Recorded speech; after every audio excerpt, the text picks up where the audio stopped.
Okay. Antti, Glenn, Karen, thank you for joining me. Should be an interesting conversation today. Let's start out with the big question. So the airline industry is undergoing a lot of transformation. We have new ways to construct offers. We have NDC, new retailing models, new routes to markets. What changes has each of your company done to make the shift, and what have been the biggest hurdles inside your organizations? Karen, you want to start? So from a British Airways point of view, I guess we first started thinking about the move to offer management some years ago, and I guess we'd experimented a lot with how we can push the number of price points we have out in the market, so really pushed on dual RBD, triple inventory fares, but we quickly realised we weren't really going to be embrace the full journey of offer management without transforming our commercial tech stack. So really that's what we've been most focused on for the last couple of years, is really re-establishing the foundations to build upon. So in the revenue management space, thinking very much about pricing capability. We're upgrading our revenue management system to O&D-based system, but a key part of that is also moving towards continuous pricing, so really pushing on that journey, but also taking the first steps into contextual pricing as well. So that's a live journey we're on in 2025. But thinking about the product side of things as well and the merchandising experience, we are also replacing our BA.com and app. And really the benefits of doing that are twofold. So one was really thinking about the customer experience and how we can create a much more personalised platform, so building some of the Routes Happy capability, but also more importantly, all the middleware and the back-end infrastructure just would not really have supported our ambitions on moving towards dynamic offers. So really, my colleague who manages our BA.com would translate the journey as moving from back-end infrastructure of spaghetti, which was years and years of bolting together different pieces of application, and moving towards the lasagna. So building out much more orchestration layers, supporting much more plug and play, and really starting to think through how we'll move towards the journey of order management in the future as well. So real foundational steps on the technology side to make sure we're fully placed to exploit the capability. But it's easy to talk about technology as well and not think about people and processes. So really making sure we're well organized by splitting out our product and pricing teams. We've got people really specializing in both those aspects as we think about how we move towards those dynamic offers in the future. Right. So I love that concept of moving from spaghetti to lasagna. I might steal that. Now, Greg, United has been on this journey for quite a while and might have been one of the first airlines that publicly stated that they were doing continuous pricing. So how's this journey been for you guys? Yeah, so being a sales guy, I'll maybe describe this a bit from the customer lens. And certainly, I think the most obvious thing that our customers have seen as a change is continuous pricing.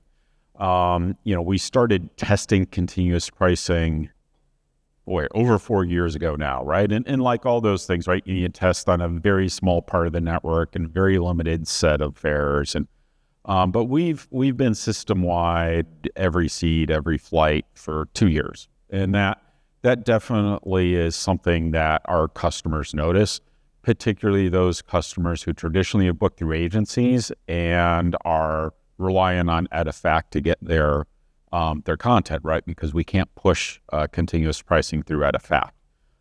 So that is obviously something that's changing as NDC becomes more prevalent. Some of the other things that we've looked at are the what we call entitlements while shopping through NDC.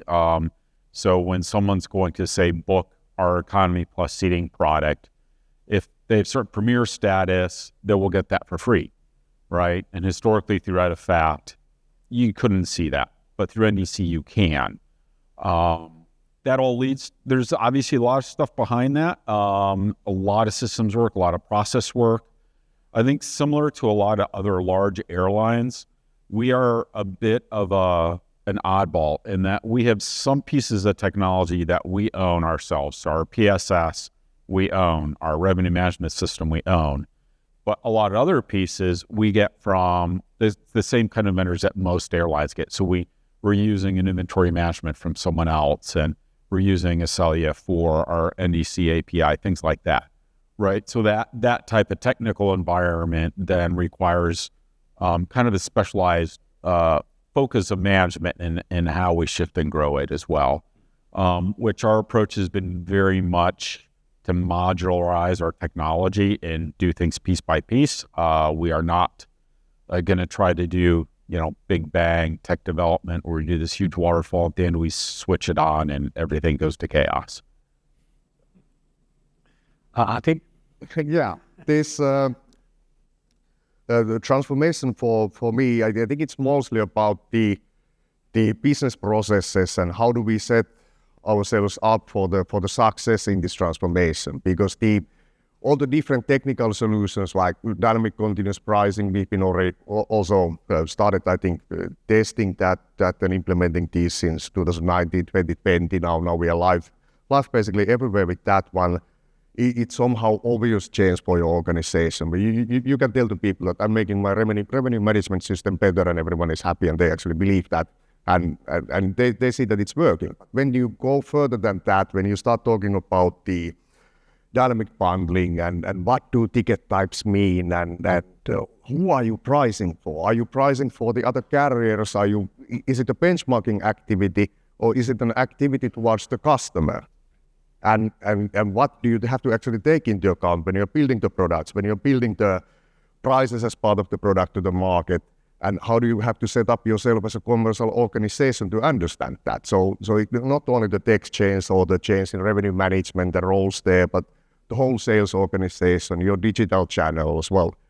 What do you actually want to do with that? Because then you have that the need for the technology. It's not just that you do something fancy because it's better than what you had before, that the organization has the commercial need for this technology, and it's clear for everyone that we need to do this in order to do those things that we jointly dream about. And I think this was or has been I think the most critical element, because then you don't have any change resistance, and you also have more let's say mercy from the management to have things delayed, because they know it's complicated, but they actually want it to happen because it's not a technology project. It's something much bigger. thinking more customer forward rather than technology back. Well, I would have to say, personally, I'm thinking from the technology angle, but you have to explain it the other way around to make it believable and also to design your business processes so that they work. Because if you think about typical airline organization in history, the organization chart, they are names of systems, basically. It has nothing to do with the business or customer. You just look at your system architecture and then you put the organization there. It's like we really have to do a bigger change here in this transformation. So, and maybe this is a question for all of you. As you think about the biggest hurdle for your organization as you move forward, is it the technology? Is it the organization? What do you think it is that's really going to be the most difficult thing for you? I think one big need for the new technology really is your distribution and your distribution channels, and what channels do you want to use when you distribute your content to, and of course for international carrier it's difficult because different countries, travel agencies, they're the customers, they are in very, very different state currently. And how big risks are you possibly willing to take while you are moving towards the new distribution capabilities, you are using more of your direct channels? Are you willing to risk anything in order to make that happen? Or do you always keep everything available everywhere to all of your possible customers? And I think that's the difficult part. And when things are good, it's easier to take risks. Maybe today, a little bit more difficult, but it is what it is. Yeah. Glenn? Yeah, I would say there's a couple consistent barriers we face. Internally, the barrier, honestly, is the bandwidth of our team, right? When we look at the amount of capital we have to spend on technology to get to the future, it looks pretty small compared to what we're going to spend on our order book for the fleet, right? So it's not really the capital, it's that we really need these people who really understand these very intricate, complex processes that we've built up over decades in the industry if we're going to change it. And there's just a limited number of those people out there. And that, in terms of how fast we can move the technology, that's really what I see as the largest barrier. Then externally, the barrier is really the rate of adoption by the agency community and by other customers, particularly corporate customers who are tied to that side of distribution. A similar theme. I think one of the things that troubles me, we've talked about quite a bit in the past couple of days, we've got such a universally accepted language at the moment of RBDs and fare filing, and the whole industry understands that language, whether that be communicating to airlines, agencies, technology partners. So trying to think about how we move away from that universally understood language to creating a whole new world. I mean, it's so far-reaching. I don't think any of us have really thought through how we're going to make that transition and journey yet, and knowing we'll all be going on that journey at different paces and a long transition to come. I think that's the thing that probably troubles me the most, in terms of thinking through the journey in terms of how we make that transition. I think that's a great point. I was talking to one of our GDSs about a year ago, and they made this comment about how meaning airlines in general, not just but we're putting too many fares out there. And of course, my first reaction being in sales was, I thought you wanted all the content.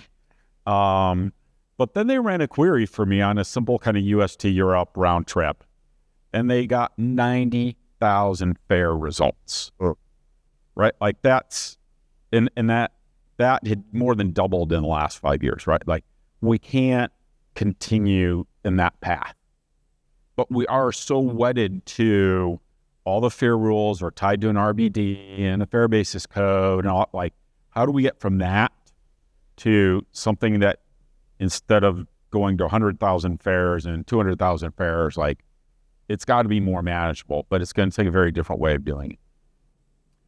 Yeah, unfortunately, it's not 100,000 fares, it's millions, it's 400 million fares. You bring up a great point, and actually maybe we'll try and delve into this a little more. So Finnair and British Airways have both publicly stated you are on a journey moving to a new offers and orders-based PSS.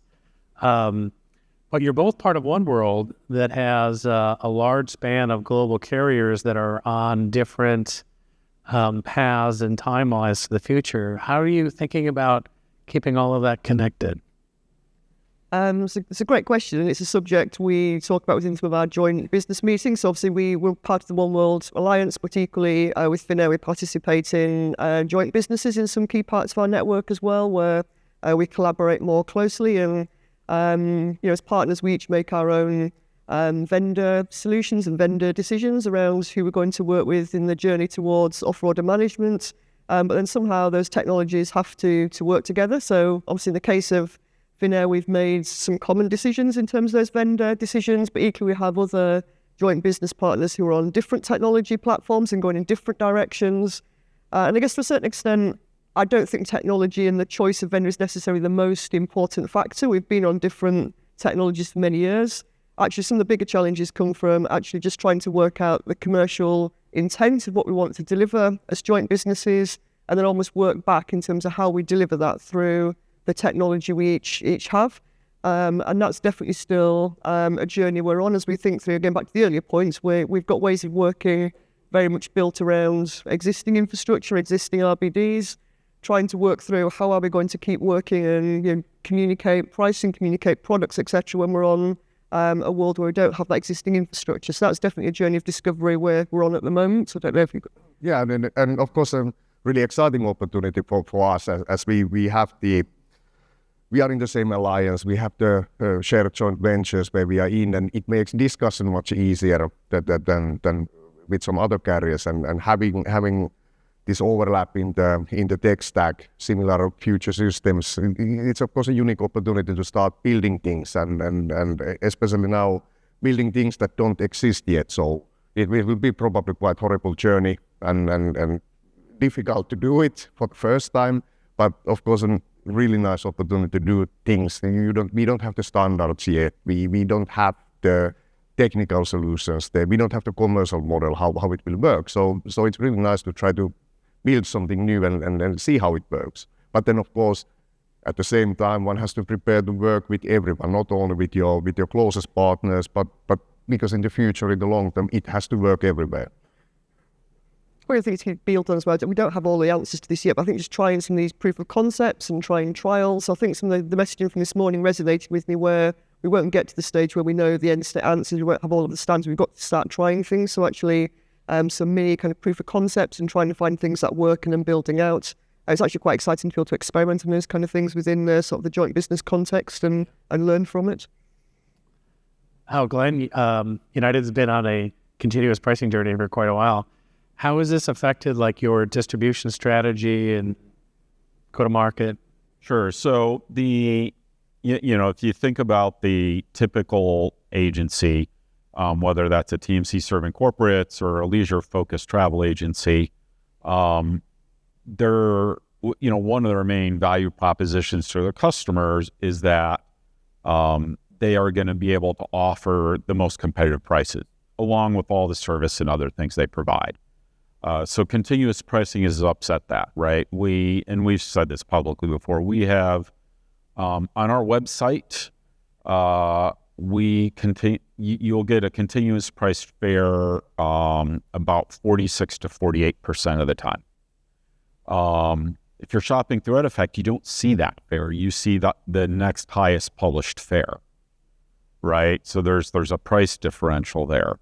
And that is driven, the leisure agencies tend to have the most price-sensitive customers. That has driven a lot of shift from EdEffect to NDC for the leisure-focused agencies. And it has become a significant topic in the business travel world as well. Not so much on like a domestic economy fare where it might be $10, $30, $40 difference.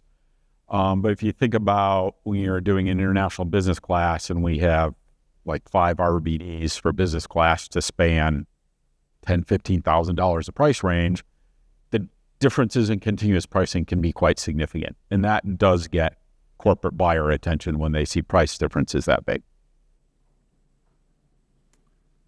So just to be really specific, you've seen some meaningful movement from into NDC as and this we've said this publicly before as well.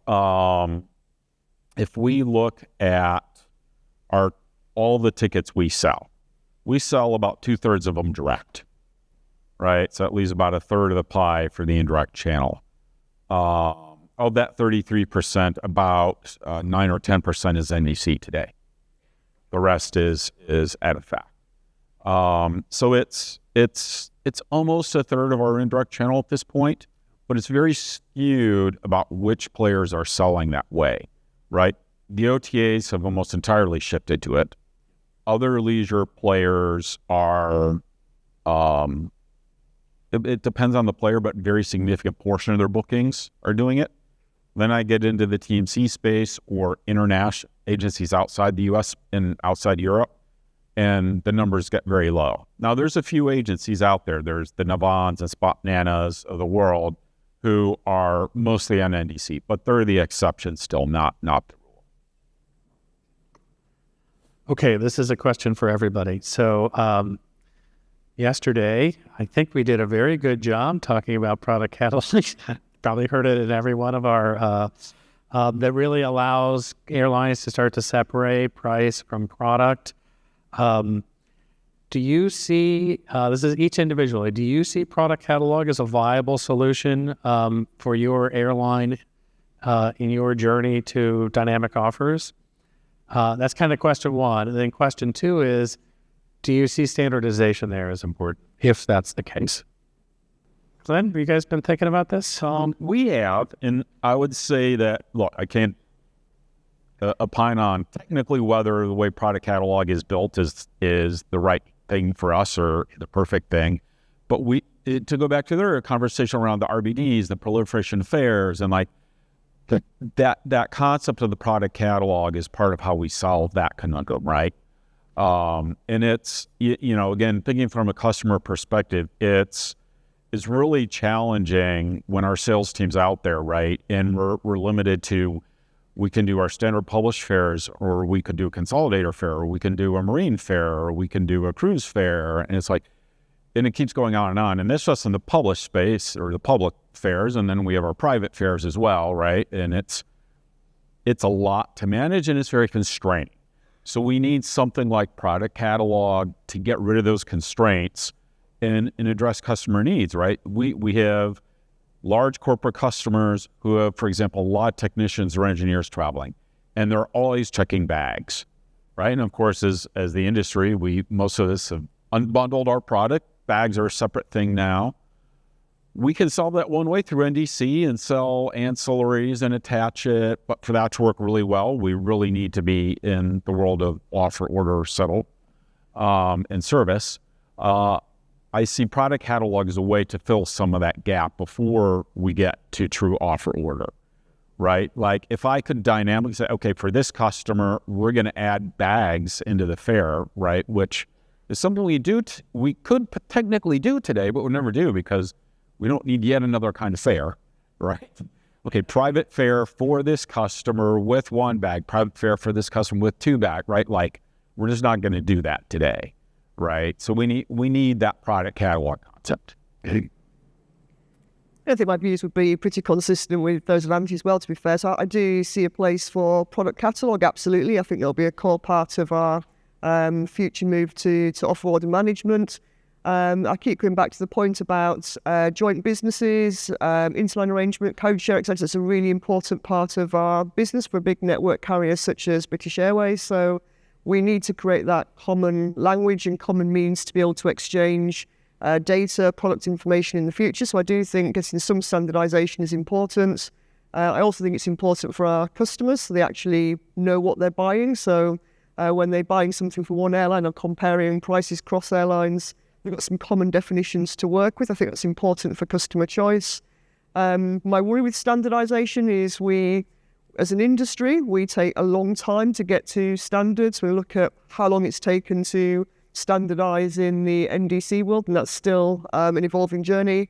I don't think we've necessarily got time to wait for full standardization, but it is something that troubles me in terms of seeing the different product catalog solutions moving forward without having established that standardization. I do wonder as an industry how we lean into this more and establish the basics of what does need to be standardized so we don't end up having to retrospectively make it fit further down the line. Yeah, and I'll add on the standardization piece. Like I think we need to figure out how to standardize how we talk about the attributes of our products. But I personally resist the idea that we need to standardize the products. And I'll give you an example, right? We have in the world of NDC now, a lot of different kinds of modern retailing displays. And one of the consistent problems we see is what does an airline publish as their premium economy offering? And we literally see everything from an international premium economy offering that's truly a different seat, differentiated service, different meals, to an LCC where all it is a standard 29-inch pitch economy seat where you get priority boarding. Those are very different products. And I think we have to be really careful about not pushing standardization to the point where we hide what the actual product attributes are. Yeah, that's actually a great point. The other common piece that ATPCO is in the unique position to be able to talk to many technology companies as well as many airlines. And what we have found is there are a number of product catalogs in the world already. And we have talked to technology companies that have a product catalog that includes hotels, we have others that use their product catalog to do fulfillment and operations, and trying to really pin down the key pieces that we'll call it the MVP, the minimum viable piece that's necessary for interoperability, so that we don't destroy the creativity opportunity that I think the industry is on the precipice of having. If I can shift topics here for a second and talk about data, are there new types of data? Well, let me start with an obvious one. So ATPCO has been a data source for the industry for quite a long time. What could be sold or what was sellable was available to everybody to view via ATPCO. It provided a transparent marketplace. We now have airlines that are replacing what they published with others, so there's some opaqueness in the marketplace. I suspect that is only going to increase, not decrease. So what types of data do we think are important for the airlines as we go forward that's going to power these new types of capabilities that might replace some of the old ones? So And if I may, loaded question, of course, but if I may start on that, at least I find the situation a little bit awkward nowadays that we now have that capability to have better optimization systems, better forecasting systems, and the data that we have is getting less and less accurate in some sense. Well, like because how the carriers work nowadays, and even stronger in the future, doing things like selecting the right elements, how you benchmark the competitor product content or the price to your systems. If you do some dynamic continuous pricing, taking these kind of elements into account, does that data become quite meaningless in the future? Or are you happy enough to have some sort of a proxy in the data that you get it right enough and trust that it works? But then at the same time, of course, all the data related to the customer and especially their travel context. Do you understand that correctly? Can you build your offers based on the travel context accurately enough for the customer to give that what I like to call illusion of personalization that we all enjoy? That even though sometimes it's quite obvious that it's a leisure trip, I offer you an extra bag, and you feel like, oh, they know what I'm doing. But it's really, I think that's the more important piece, maybe even going forward in the future. That how do we use that data that we are currently not using when we do the work with the offers, yes, and with the travel context, especially that what we show to the customer is relevant for them because they expect that. They get that in the other digital channels when they do other shopping than airfares. So we are definitely behind that, and it might be an awkward shopping experience for the customer if you are the only shop who doesn't know you. Yeah. What I would add to that, so prior to this role, I was a consultant to the travel industry for a long time. Worked not only with airlines, but with hotel companies and rental car companies. And what I would say is that made me very much a believer, not just in data, but in the value of having a transparent market, which is really provided by ATPCO. There's no analog for hotels and rental cars. And there's big difference. There's big differences for customers that they can have real assurance in the prices they're seeing and that they're shopping and seeing what they need to. And there's real value for us as suppliers to have that transparency. The types of behaviors that exist in this industry around pricing versus what happens in hotels and rental cars, it's much healthier in this industry. And it feels like data has been an area of continued growth for the last few years, and you can see exponential user cases for where it could go in the future. But I think most airlines seem to be on the same journey. We've come from places where perhaps our pricing decisions were influenced by our own internal factors around load factor levels or historic booking trends, but actually thinking much more now about the end customer in terms of what the end customer may be shopping for, what the end customer wants to see, what choices have they got available to them. And I think when you start thinking about the customer and the choices they're making, and you start to work that back in terms of what we need to think about in terms of what we put in front of the customer, I think it starts to expand the data sets which become interesting for us in revenue management to influence our pricing engine. So shopping data feels like an area that's got a lot of legs and a lot of growth opportunity in the future. So much better customer data, weather, things that maybe were in maybe in operations, but not necessarily in revenue management, offer data. Oh, yeah, very interesting. Glenda, to add on to one of the questions that you had, or one of the comments that you made, which is good, having coming from the hotel industry. Yes, we had an issue with what we called best rate guarantee because Yes.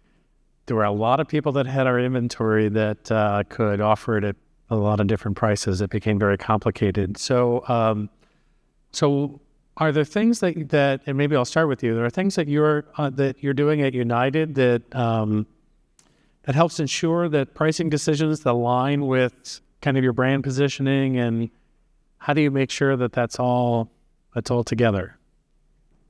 There's a lot of things that we do to make sure that our pricing makes sense for us as a company, that it makes sense for our partners, whether that are the airlines we work with or the agency channel, and for our customers. So one of the things, like the way we've rolled out continuous pricing, for example, first of all, you can only ever get a better price with continuous pricing versus what you would get through the standard EDIFACT channels. But what we also made a very conscious decision when we did continuous pricing, that we would book it into the next lower RBD. So we essentially overbooked the highest closed RBD, right? And we do that because it didn't feel fair to us if someone's shopping at EDIFACT, buys that higher fare, and maybe the next lower fare cast has more restrictive rules, why would I give the better rules to this person who's paying the lower price?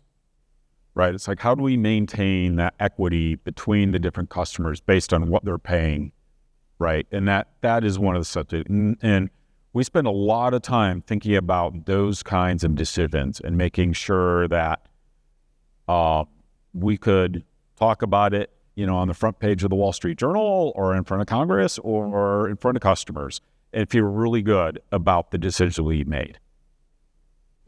Antti, you have any thoughts? Yeah, so we have done some changes there before we even started the dynamic continuous pricing, like with the fare rules, with being basically the price point dependency there and all that to enable these systems to work better. But of course, you have to have some control because you have a machine learning model that is sniffing the data around the world, and it can go crazy.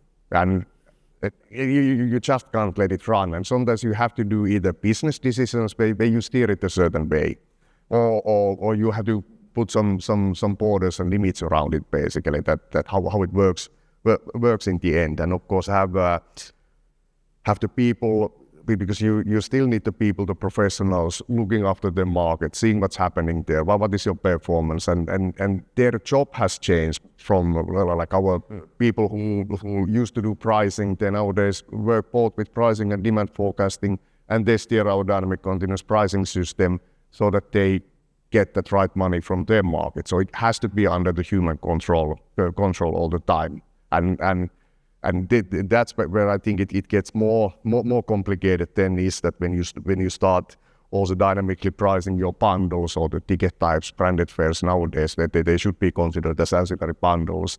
What is the right price for those when you take into account your individual ancillaries that you are pricing dynamically, and there it gets, in that sense, a bit more complicated. That does it make sense to the customer? Do they trust you anymore?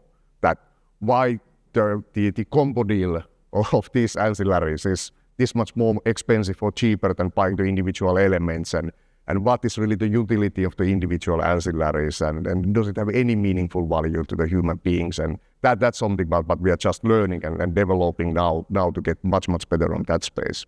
So both of you kind of brought in the setting the customer expectations so that there's a consistency. That's really good. Karen, do you have any thoughts? Yeah, no, I think the way Glenn described it really resonated with me as well. Actually, I think that whole sense of thinking about the customer and making sure you're creating the value for the customer, and I don't think we should be complacent enough to think a customer's going to pay premiums for brand alone. So we really put a lot of time and effort as well into thinking about how you can create that customer value so they perceive they're getting a good price for the product they're buying. Thinking about the attributes that they want to purchase, what's valuable to a customer. So I think very much the customer-led angle on pricing is probably a bit of a consistent theme. All right, we only have a few minutes left, and I'm going to ask something unfair of you. I'm going to ask you to help me.